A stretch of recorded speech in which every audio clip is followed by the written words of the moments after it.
Go. Hi friends, welcome to biology e-learning classes, and today we will continue with your biology second chapter, that is sexual reproduction in flowering plants. And today we will be continuing with the post-fertilization event.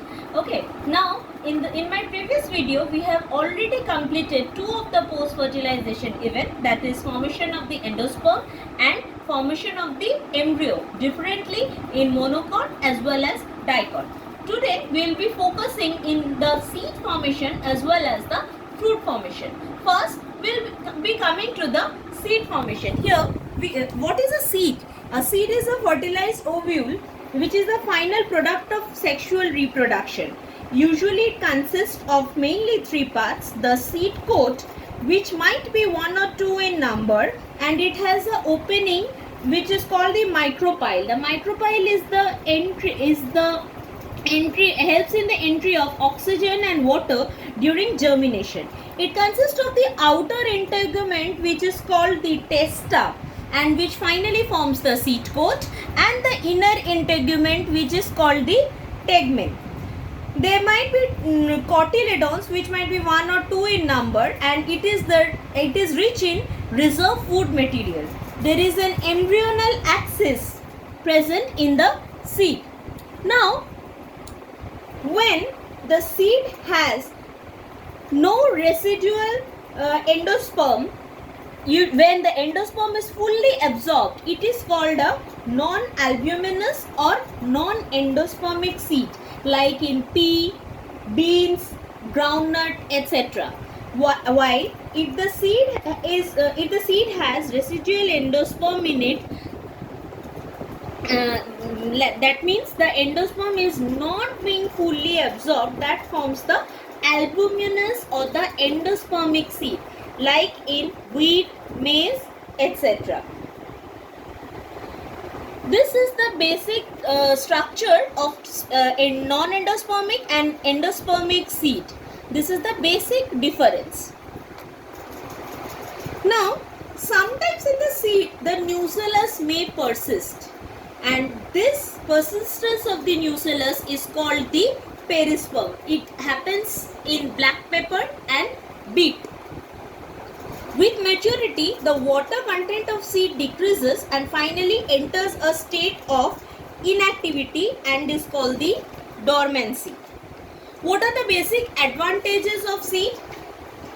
Seeds possess better adaptive strategies for dispersal from a new colony. The reserve food of seed support the growth of seedling till they become nutritionally independent. The hard seed coat, which is the testa and the tegmen, it provides all kind of protection against injury. They also provide genetic recombination and variation, as they are the product of sexual reproduction. Now we will see that what does the various parts of the seed leads to, or not the seed, the various parts of the embryo leads to.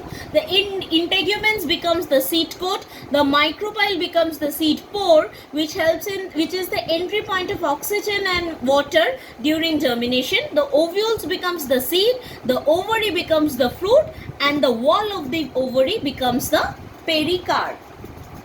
Next, coming to the fruit. When the ovary matures to form a fruit and the ovarian wall develops into the wall of the fruit, it is called the pericarp. The fruit can be too much fleshy or too much dry. Now, coming to the different types of fruit, there are mainly three different types of fruit: the true fruit, the false fruit, and the parthenocarpic fruit. Coming to the true fruit, the fruit that develops only from the ovary, that is known as the true fruit. Example: pea, wheat, maize, etc. Coming to the false fruit, the fruit that develops from ovary and the thalamus or the other parts, that is known as the false fruit, like in apple, strawberry, etc. Coming to the parthenocarpic fruit, fruits that are formed without development are called the parthenocarpic fruits. These do not have seeds. Like in case of banana, parthenocarpy can also be induced artificially by growth hormones.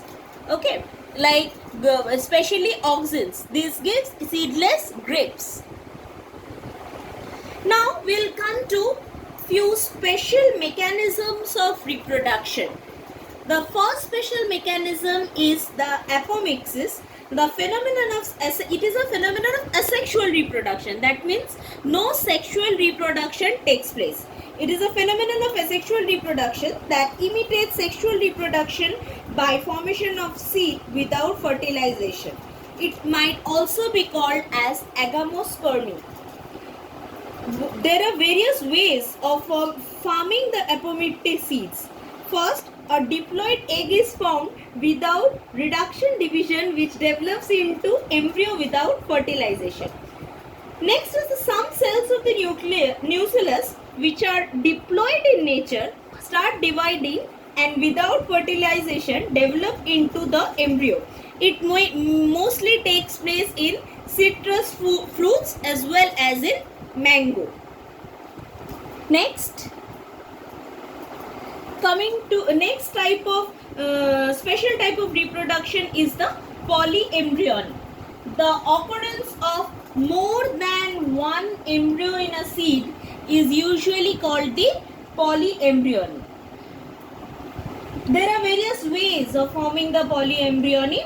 The first might be the development of cells like synergids. The cells of the nucellus, the cells of the integument might develop into embryo in some cases.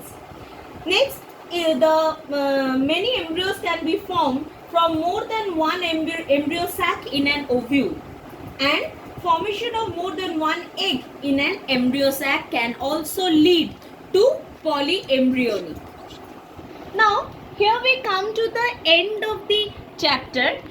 I have missed one point during pollination, that is it is a part of self-pollination. Self-pollination usually leads to inbreeding depression. Though I have already told that the main advantage of self-pollination is to maintain pure line varieties, but continuous self-pollination always leads to inbreeding depression. What is inbreeding depression? That means the plant usually loses its capacity of its good qualities and it becomes prone to various diseases. And we come to end of this chapter 2.